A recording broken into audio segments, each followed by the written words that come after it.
How to know if the person you're dating is toxic towards you. It's been a while now, but I used to be such an ass with dating. It was awkward to think back for this video, and I'm not proud of how I was back then. But today, let me at least share some advice so you don't have to date someone like me. Feel free to share ideas in the comments. Firstly, they don't care about the things that someone would care about if they were genuinely trying to get to know you. I enjoyed deep conversations, but couldn't have cared less about personal info like their life story or family, etc. So I didn't listen. I used to skim through the chat 5 minutes before the date just to see the picture, the name, one hobby, and what they study or work. Just enough to hide how little I had remembered. If eventually I did start caring, I awkwardly had to relearn everything. So subtly test how much they remember. If they regularly take a long time to respond, that's a red flag too. I still think that I'm a bad texter, so it wasn't just a phase, but I'd still call it a red flag in most cases. Also, you have the right to have standards. You don't need to put up with someone who consistently underperforms at something that matters to you. Next, if you're a priority, they are going to make time soon. Sure, everyone's different, but it's usually suspicious if someone has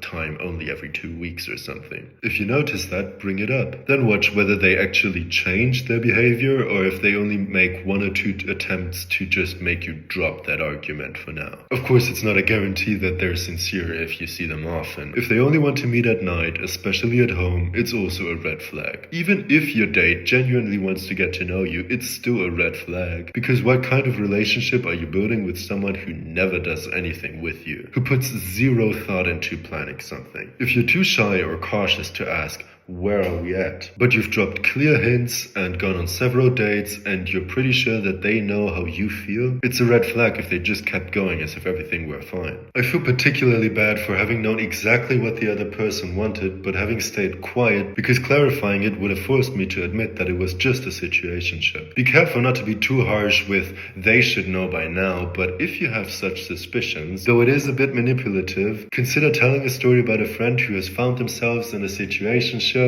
and say how much you hate that and feel sorry for them. It's a more subtle and easy way to say something serious if otherwise you wouldn't have done it. Also, if dating isn't new to you and you often feel anxious or confused after having seen them, that might be a sign as well. Love usually feels natural and easy. If they show zero interest in you getting to know their friends, that could be a warning sign. They're not automatically sincere if you get to know their friends, but it does show a level of commitment. And lastly, pay attention to how they act after you've slept together. If they suddenly lose interest by, for example, texting or meeting way less, that's a pretty obvious one.